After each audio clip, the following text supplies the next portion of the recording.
Hello everyone. Today we'll discuss about multiple linear regression.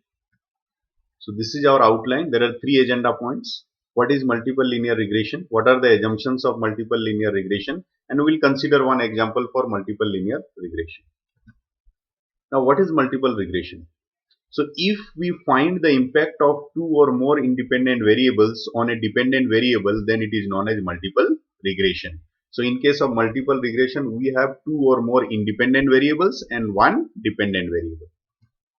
Now, what are the assumptions of multiple linear regression? The first is scale of measurement. Data should be in an interval or ratio scale for all independent variables and dependent variables. So, our data should be collected in either in interval scale or ratio scale. So, the combination of independent variables and dependent variables will be interval interval, interval ratio, ratio interval or ratio ratio. So, these will be the four combination of data.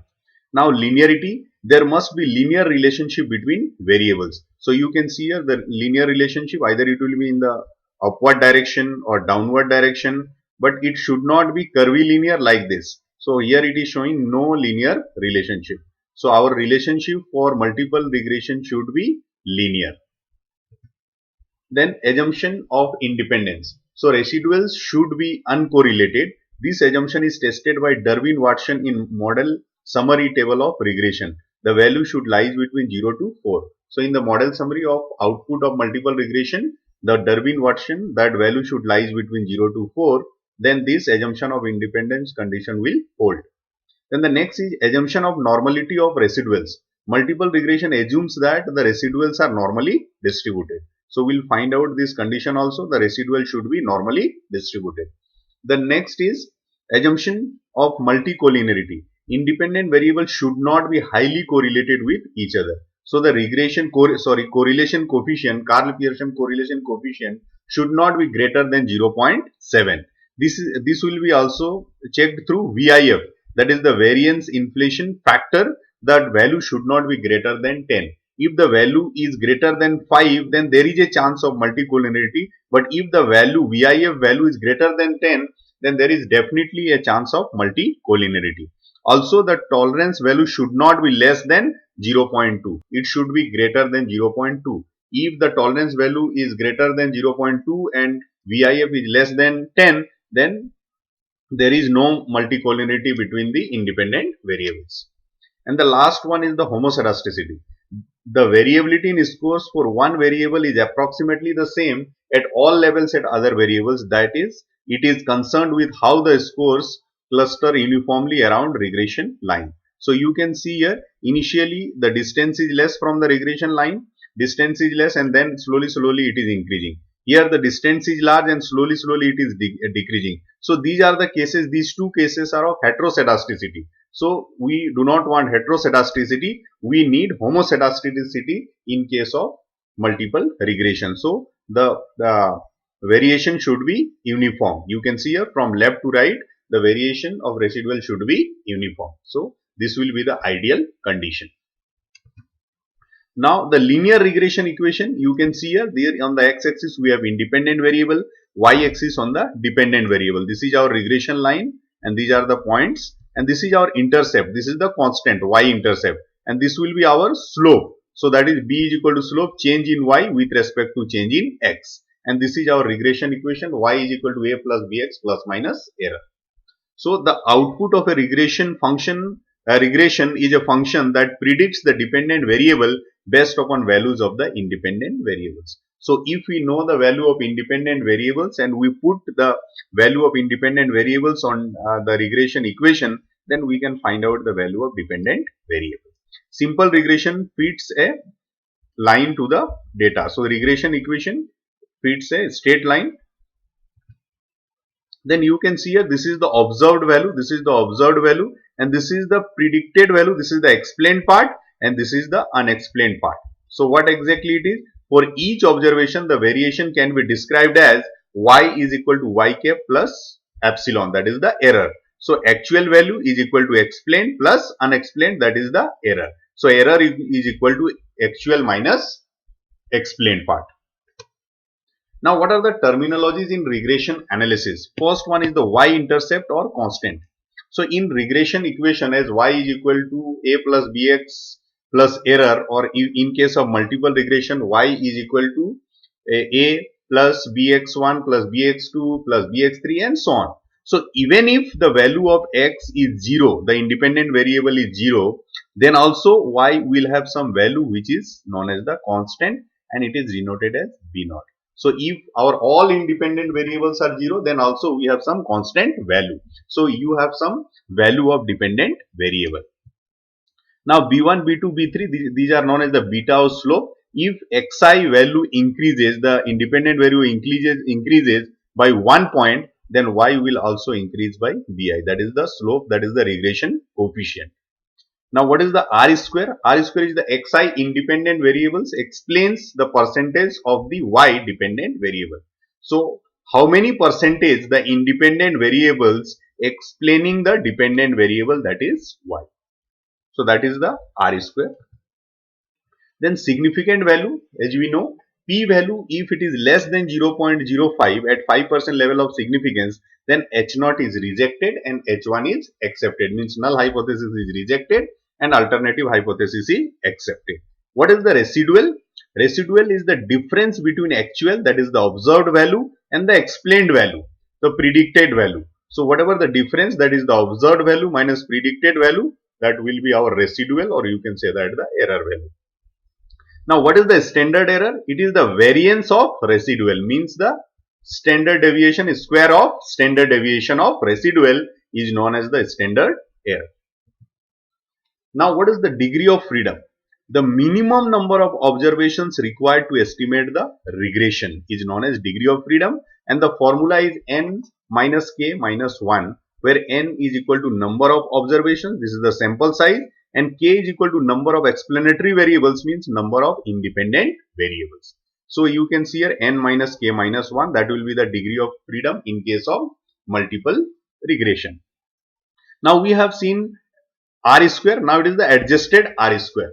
Low degree of freedom, if our degree of freedom is low, and how it will be low? If our sample size is low or number of independent variables will be more, then we have the low degree of freedom. Then our our adjusted R square also will be low.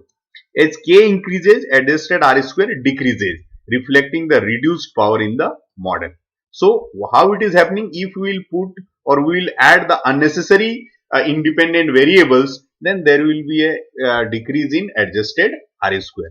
But if we add useful variables into the model, adjusted R square will also increase along with R square, which proves to be a good model. So the adjusted R square will be always less than R square, or sometimes it will be equal to R square if our sample size is very large. So when our sample size is low, we must consider adjusted R square. Now the multiple linear regression equation, or you can say that the model.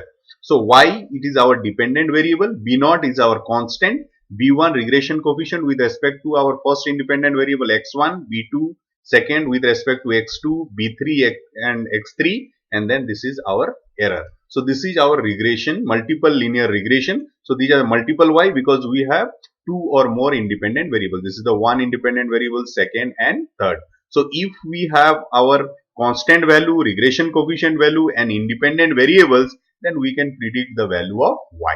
So y is equal to dependent variable, xi is equal to independent variables, I is equal to 1, 2, 3 up to n terms, whatever the number of independent variables we have. b0, that is equal to y-intercept, this is the constant value, and then bi is equal to the slope change in y with respect to x, I is equal to 1, 2, 3 up to n, whatever the number of independent variables we have. Now we'll consider one topic. You can see here a study of consumer buying behavior parameters, and we have 5 parameters: awareness, perception, attitude, cost and rating on purchase intention of green buildings, an empirical study in Pune. So we have 5 independent variables: awareness, perception, attitude, cost and rating, and one dependent variable, that is the purchase intention. So it is a case of multiple regression. So what are the variables and scale of measurement? The scale of measurement for both independent and dependent variables, we are using 7-point Likert scale, where 1 is equal to strongly disagree, 2 is equal to disagree, 3 is equal to somewhat disagree, 4 is equal to neutral, 5 is equal to somewhat agree, 6 is equal to agree, and 7 is equal to strongly agree. So this is the 7-point scale we are using, and you can see here the independent variables, 5 independent variables: awareness, perception, attitude, cost and rating, and dependent variable is our purchase intention. So our all the data we are collecting for independent variables and dependent variable on a 7-point scale, that is the interval scale. So what are the two objectives we have designed on the basis of our topic? So the first one is to study the consumer buying behavior parameters: awareness, perception, attitude, cost and rating, and purchase intention of the respondents. So first we are trying to find out the data for independent variable and dependent variable. And the second objective is to study the impact of consumer buying behavior parameters, that is the awareness, perception, attitude, cost and rating, on purchase intention of the respondent. So first we are finding the value of all independent and dependent variables, independent variables and dependent variable, and second we are finding the impact of independent variables on dependent variable. And on the basis of objectives, we have formulated our null hypothesis and alternative hypothesis, that is the H0 and H1. What is our H0? There is no significant impact of consumer buying behavior parameters on purchase intention. So there is no significant impact. This is our null hypothesis. And alternative hypothesis, you can see here H1. There is a significant impact of consumer buying behavior parameters on purchase intention. So the impact, there is no impact of independent variables on dependent variable, and there is a impact of independent variables on dependent variable. Now we have our data with us for this analysis in SPSS. You can see here these are the 5 components: attitude, awareness, perception, cost and rating. These are independent variables, and intention to buy is our dependent variable.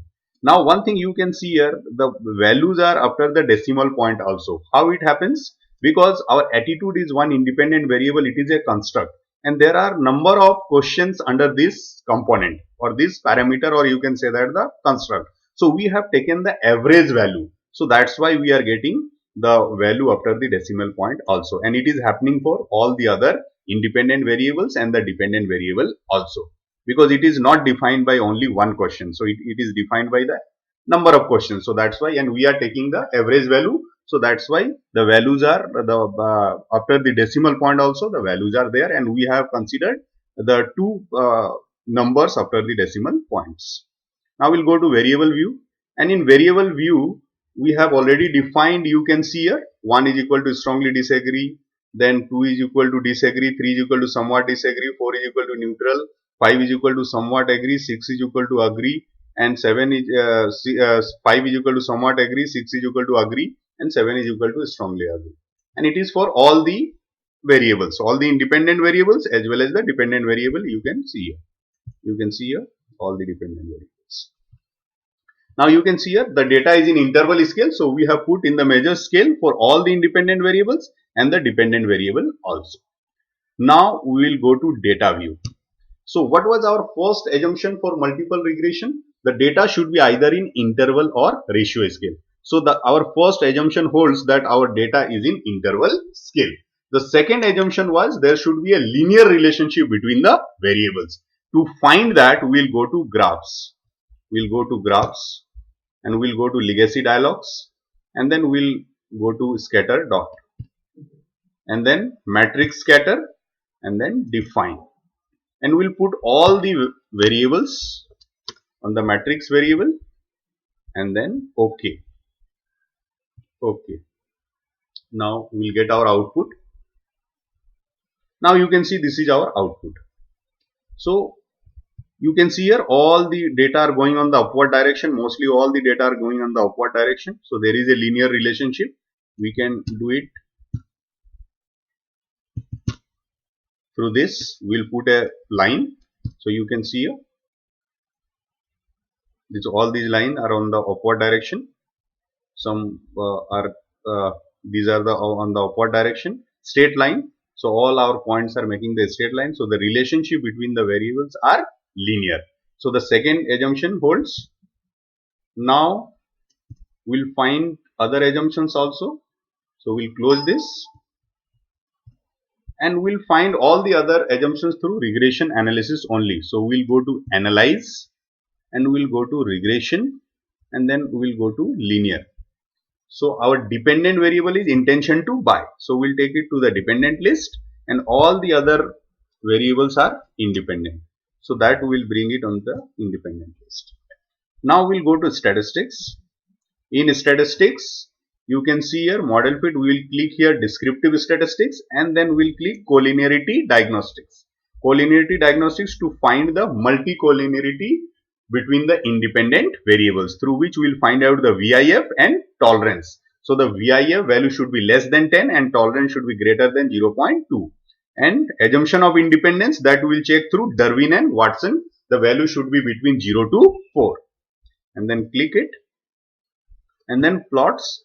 In plots, here we will find out the residuals normality. So Z residuals will be on Y axis and Z predictors will be on X axis. And then we will find out the histogram and normality. From here we will find out the residual normality as well as the homoscedasticity. Then continue. Then save. Then we will go to the standardized residual value, and then we'll go to Cook's distance. In the Cook's distance, the value should not be greater than 1. The Cook's distance we are finding out to find the influential outliers. It should be below 1. The value should be below 1. So continue. Then options. Then no need to do anything. Continue, and then OK. So now you can see here, this is the descriptive statistics: intention, attitude, awareness, perception, cost and rating. So these are the mean values, these are the standard deviation, and these are sample size. Our sample size is 322. It is a large sample.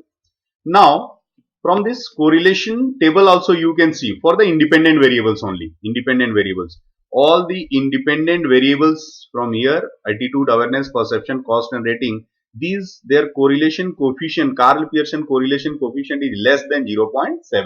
So there is a less chance of multi-collinearity, and we will verify it through our collinearity diagnostics value. And then now we will find out here the ANOVA table. You can see here in the ANOVA table the significant value is 0.000, which is less than 0.05. What does it mean? It means that there is a significant impact of independent variables, that is equal to awareness, attitude, perception, cost, rating on dependent variable purchase intention. That it is showing. So before that our multi-collinearity assumption we will check. So you can see here our VIF, variance inflation factor. So it is less than 5 also. So highest value is 2.183, which is less than 5. So there is no chance of multi-collinearity. And also in the tolerance value also you can see the value, all these values are greater than 0.2.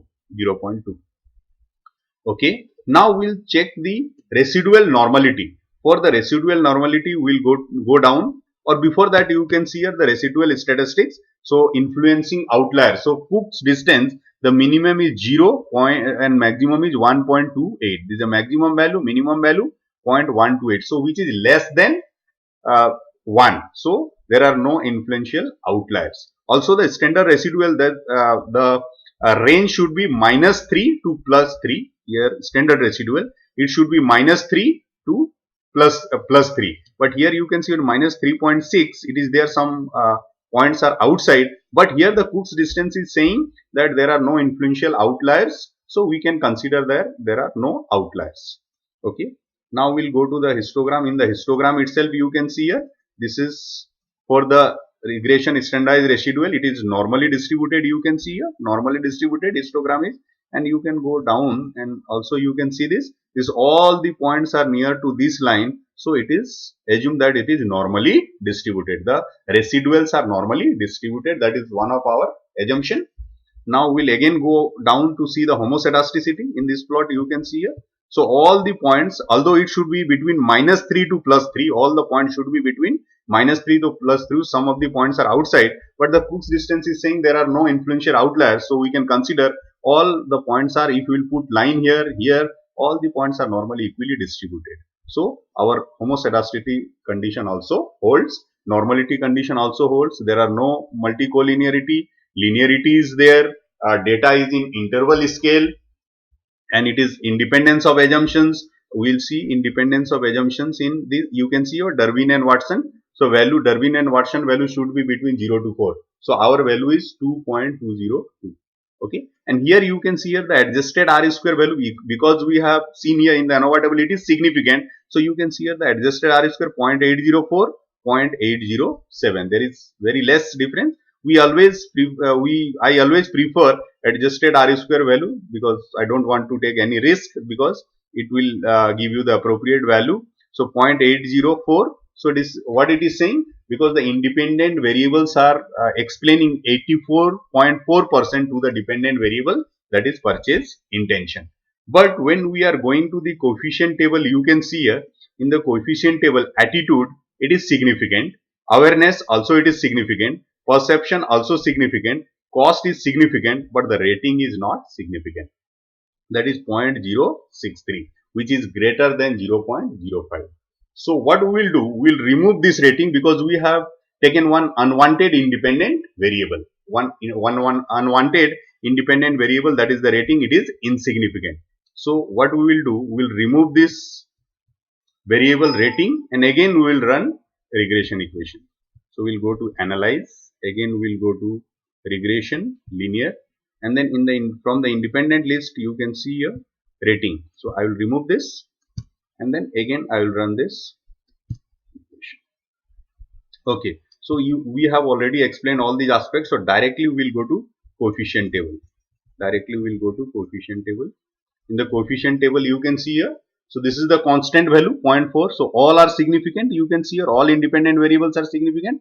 We have removed this rating. So this is our constant B naught in our multiple regression. This is the coefficient of regression coefficient of first independent variable. This is the second, third and fourth, and from this we can write the multiple regression. You just remember all these values, and accordingly we will write our multiple linear regression. So what will be our multiple linear regression? Y is equal to 0.442 plus 0.388 into x1, x1 is attitude, plus 0.359 into x2, that is the awareness, plus 0.252 into x3, that is the perception, plus 0.090 into x4, that is the cost. So that will be our regression equation. Okay, so now how to put this data in our report, so that we will discuss here. So you can see here what it is saying. So the data collected for analysis holds all the assumptions of multiple linear regression.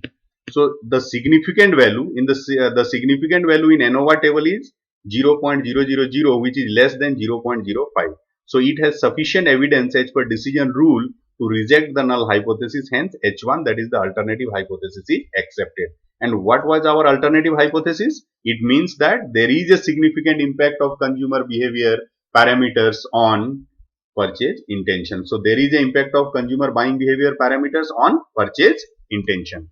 On purchase intention we have seen, but in coefficient table initially when we run this regression analysis, what we have seen, the significant value of consumer behavior parameters, awareness, attitude, perception and cost are less than 0.05.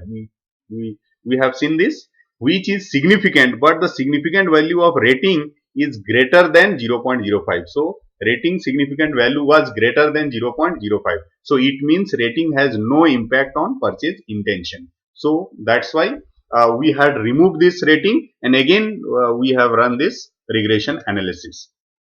Also what we have seen, when we have removed this rating, the adjusted R square value is 0.803. It means the dependent variable, that is the purchase intention, is explained 80.3% by independent variables awareness, attitude, perception and cost.